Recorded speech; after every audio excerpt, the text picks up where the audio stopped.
This is our first example, which has been conveniently split into steps for us. Let's walk through the code. First of all, we create a log file that is going to be used throughout this process. We start a timer. We run each of 5 steps. We report the total time it took to run those 5 steps. Then we browse the log we just created. The simulate work procedure is going to be used throughout the examples. Counting from 1 to a large number is a good way to peg the CPU. For the purposes of this example, this program consists of 1 unit of work. Let's move on to step 1. This counts the number of units of work that can be completed and the number of specified seconds. Now I passed 4 seconds to this program, so it's going to run as many units as it can for 4 seconds, log the results, and then return that number of units. That number of units is going to be passed to step 2 and the other steps. Step 2 here is going to run twice as many units, time how long that takes, and log the results. Step 3 works the same way, except it will run half as many units, time it, then log the results. Step 4 runs 1.5 times as many units, adds a couple good more units in there, and times it and logs the results, just like the other steps. Finally, step 5 adds up the number of units that were run from all of the previous steps, divides that by 3, times it, logs the results. And here's the procedure that logs the results into the steps log. Obviously, it's more than a little contrived, but this will give us a good example of how we can improve on the process with parallel processing, as well as what we cannot do. Let's go ahead and run this program. First thing I'm going to do is open up the task manager so you can see the CPU usage while it runs. Now it's going to take a little bit for this to run. I am running Camtasia, and that is using a few CPU cycles. This is a quad-core machine, and FoxPro can really only use one of those cores, so you're not going to see it go much over 25%. That's the percentage that FoxPro is using. Okay, so there's our log file. You can see each step as it ran, the number of units of work that it completed, and how long that took. So I'm going to go ahead and make a note here that that took about 25.67 seconds, and we'll see how that compares. So let's open the program again and see if we can make use of parallel processing. First of all, I'm going to instantiate the parallel object. This is going to be done as a local object for every program or method where you want to use ParallelFox. Next, I'm going to start my worker processes. Now you're going to do this once at your beginning of your program, usually during startup, but it's not something you're going to do for every single program. So just once in your app. And I'm going to specify which procedure file is going to contain the code that runs on the workers. So that's usually going to be your main app, your main executable, or if you create a separate executable with your worker code, that would be it. In this case, it's just going to be a steps, this same program that I'm running right here.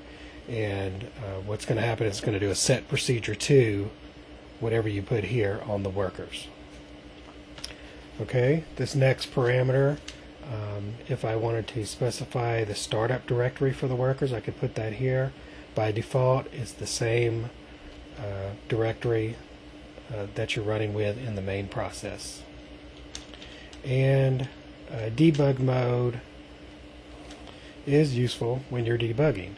By default, ParallelFox workers are created as COM objects, executables. When you specify true here for debug mode, it's going to create the workers inside a FoxPro process so that you have the full FoxPro environment IDE available to you for debugging.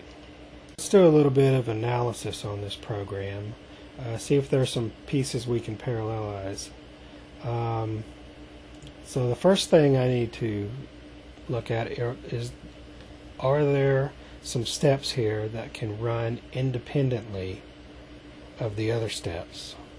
And does it really matter which order those steps run in? So if I take a look here at step 1, I see it has a value that I'm going to pass on to the other units. So I'm going to leave that alone. I really need that to run as is. Then when I look at step 2, step 3, and step 4, they're really just doing calculations based on this ln units parameter. It doesn't really matter which order those run in. I can have all three of those run at the same time. Those are a good candidate for parallel processing. Now step 5 here, if you remember, it adds up all of the units from the previous steps and uses that to determine how many steps, units of work it is going to run. So how can we handle this? So I'm going to take step 2 here. If I can type. And run it with ParallelFox. And pass ln units as the first parameter to that program. And I'm going to do the same with steps 3 and step 4.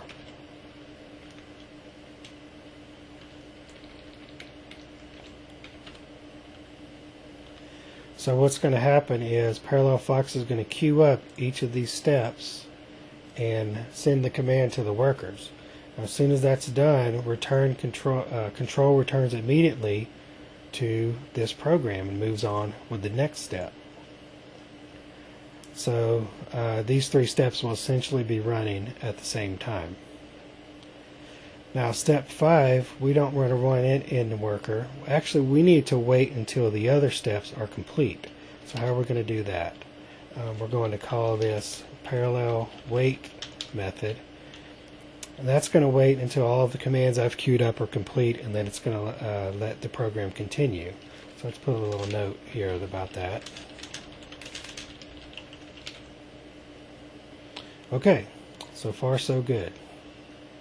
Remember I said that each piece of code that you call with ParallelFox needs to function independently. And the reason for that is that the worker processes are actually running in separate instances of FoxPro. So your data environment, your variables, everything that's in your main process is not going to be there in your worker process.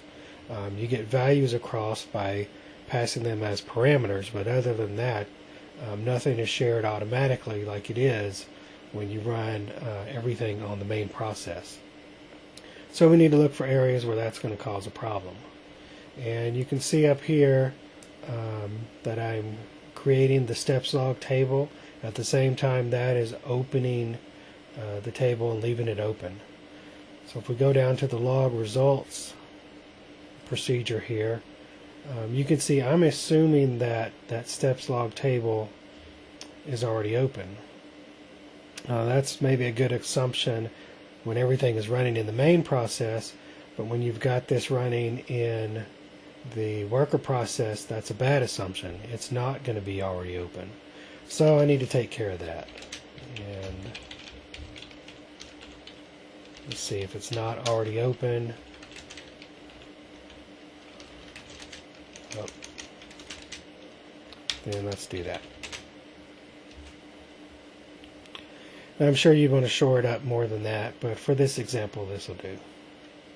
So let's go back up to the top and recap what we're going to do. We're going to run step 1 in the main process. Whenever that is complete, steps 2, 3, and 4 are going to run at the same time. We're going to wait for those steps to complete, then we're going to run step 5 and finish out the program. Before I do that, I need to make one correction. The step log table, when it's created and left open, it is left open exclusively, and that prevents the worker processes from using that table. So what I'm going to do is just open it again and make sure it's shared. That should take care of the problem. Okay, should be ready to run the program now. Let's get the task manager up and our CPU meter, and let's run it. Okay, step 1 is running now, then steps 2, 3, and 4 should run at the same time. There we go. The CPU meter spiked around 75%. And we're waiting for that to finish for step 5. And there we go. Okay, first of all, you'll notice that we have several instances of Fox Pro running here. Those are our worker processes. And looking at the log, you'll notice that steps 3 and 4 actually completed before step 2, because step 2 was a longer running process. So even though we started them at the same time, they may complete out of order.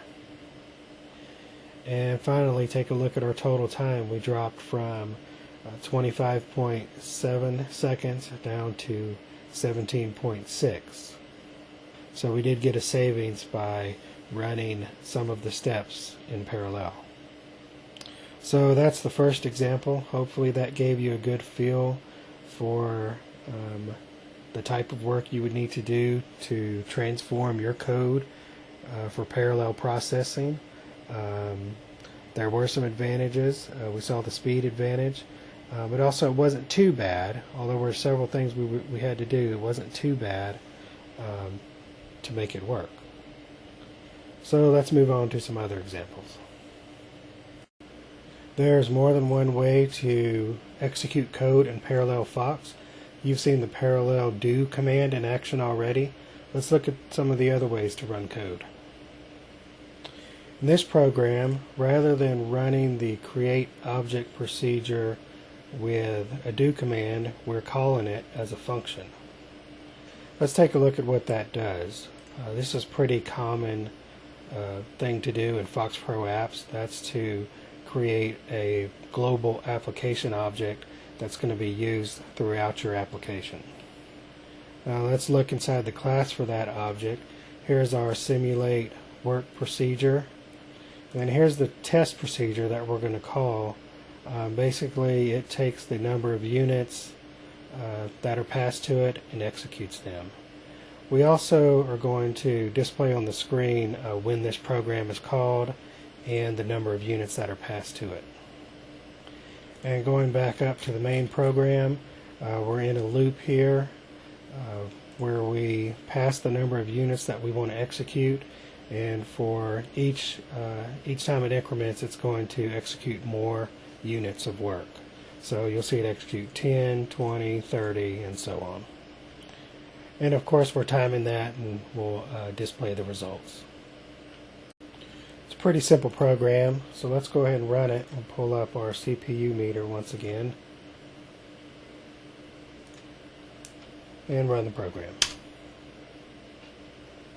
And you can see, as usual, we're not going to use much more than 25% of the CPU.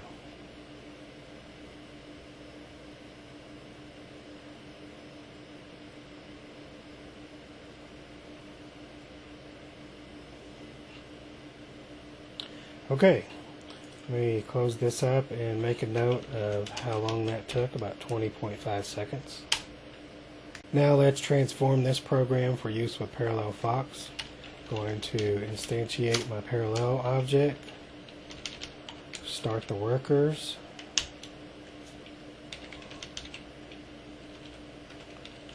and run it in debug mode. rather than the parallel do command, I'm going to execute this as a function call using the parallel call command. And just like standard Fox Pro, you can use that to call Fox Pro functions or your own programs. Now, something important to note is that since I'm going to be using this application object on all of my workers, I need to create it on all of my workers before I do that. So this time I'm going to pass true for the all workers parameter. And what that's going to do, normally the command will be run on the next available worker. Rather than doing that, it's going to make sure this command runs on all of the workers. Okay, moving down, this is the code part of the program that I really want to run in parallel and take advantage of my CPU power. So I'm also going to use the parallel call to call a method on a object that is already in memory.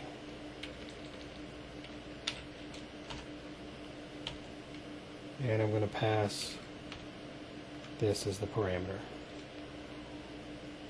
Those are the only changes I need to make.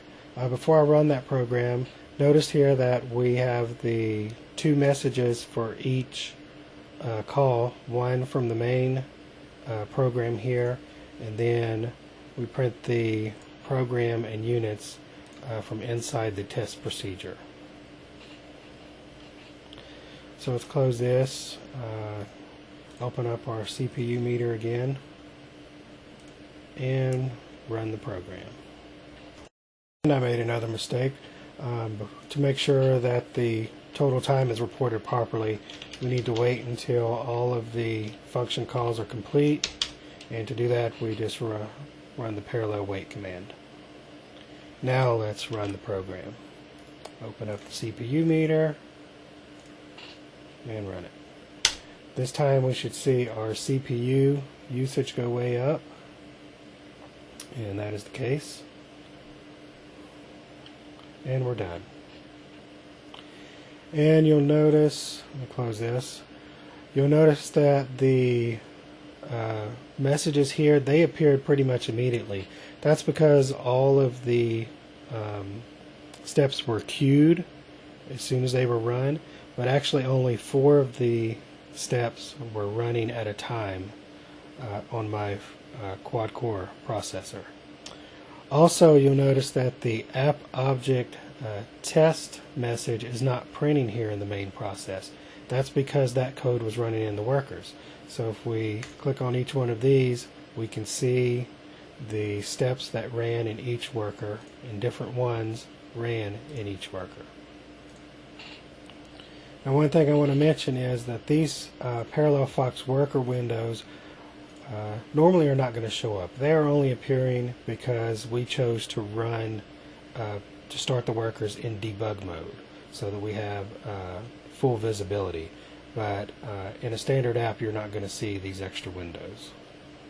And going back to the main process, you can see that we went from 20.5 seconds down to 7.36. So quite the savings by running these steps in parallel. So that is the parallel call command.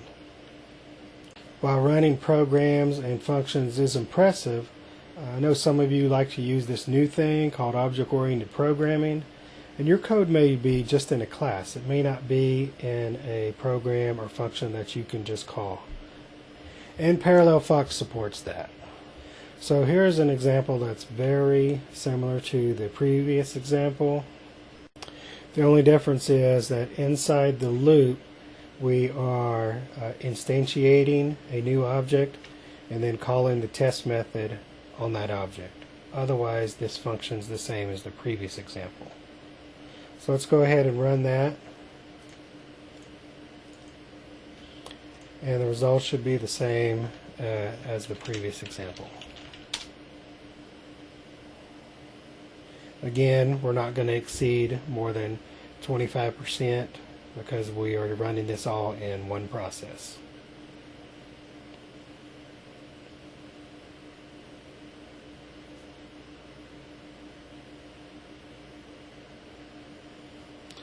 Okay, so make a note of this once again. We're hovering right around 20 seconds. And let's see how we can make this program run in parallel. Okay, so we're going to instantiate our parallel object as usual, start the workers, and run it in debug mode. This time I am going to replace this code with the parallel call method command. And so we're going to first of all specify the name of the method we want to run, which is the test method. Then, just like the new object function, we're going to copy in the name of the class and the module that it belongs in. If it's in a separate application, we can specify that here. All workers, and then finally pass in our parameter. Now, since this is all done in one call to the worker, what's going to happen is that the my object will be instantiated on the worker, the test method will be called, then my object will be released. So there's no opportunity to set properties from the main program on this object or do multiple calls on the same object. But if you've got your code in one method in a class and you just want to run that code, then call method is the way that you do that. So here we want to run parallel wait again to wait for the results and report the time. So let's run this, and the results ought to be about the same as the last example.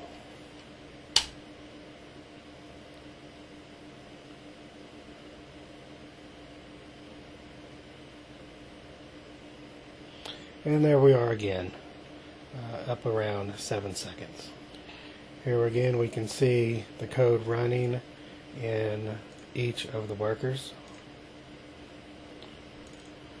So basically the same as the previous example, except we were running a method on a class rather than a function. Parallel call method works well for simple method calls, but it does have its limitations. Let's take a look at this example. It's similar to the previous example. This time we're creating the object before the loop and outside of the loop. The reason for that is we are doing some work inside the init, and if we instantiate this object inside the loop, then we're going to take that hit for every iteration, and we want to avoid that. Some other things we're doing different is that we're setting a property on the object before we call a method, and then we're calling a second method on the same object. So how can we deal with that situation with ParallelFox? First of all, let's run this code as is, the CPU meter, and you'll see there's a little pause while the init is running while it does its work, and then the rest of the program continues. Still hanging around 25% of the CPU usage. Okay, so let's make a note of the time, 16.6 seconds, and we'll compare to the parallel version. So let's go ahead and do the standard stuff. Instantiate the parallel object, start the workers,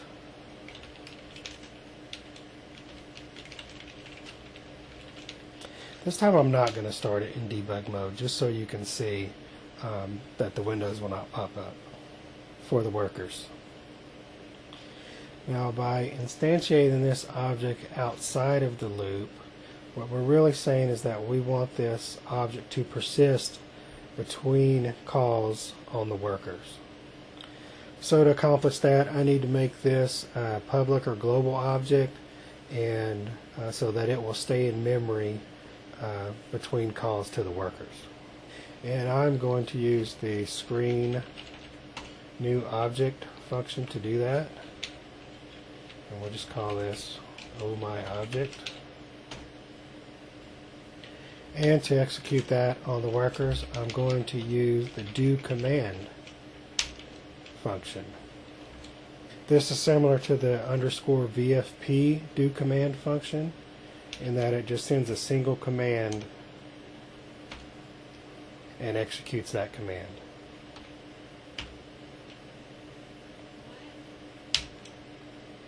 I also need this to exist on all of the workers, and so I'm going to run it that way. And while I'm working on this, I'm going to go ahead and fix these up to reference the public object rather than the local object. And when I'm done, I need to clean up after myself, and I'm going to remove OMyObject from memory, and that'll also be done on all the workers. So moving back up to this section, in my analysis I've determined that I need to set the property on this object, run the test 1 method, then the test 2 method, and I want to do that synchronously, not in parallel. So I need to run all 3 lines of this code on the worker as a single unit and not in parallel. Now to do that, I could create a separate program or separate method to run this code. But you know, this is the way I wrote the code before ParallelFox. I like to see it in its context, and so I'm not going to change that. How can we do that? Well, what I'm going to do is do the text command and create a script for this in text.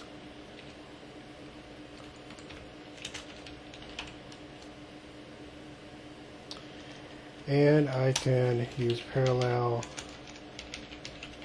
exec script to run this script on the worker. Now I do have one issue. I've got this I variable which is going to run in the worker, so I'm no longer going to see the I variable from this loop. So there's a couple ways I can deal with that. I can just do a text merge and handle it like this. But for this example, I'm actually going to add a parameters statement to the script,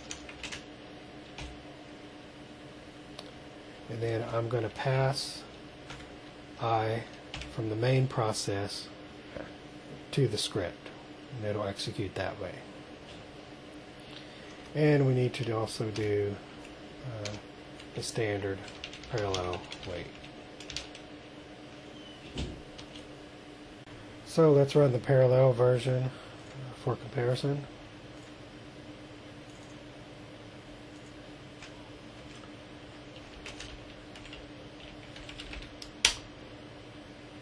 And we're going to spike it 100%.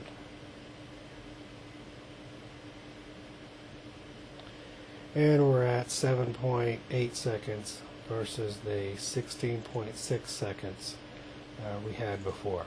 So another good improvement. And you also notice that the ParallelFox worker windows are not open down here, and that's because I did not run them in debug mode.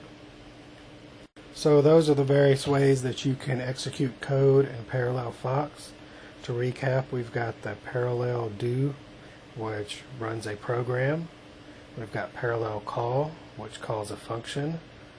We've got parallel call method, which instantiates an object and calls a method on that object.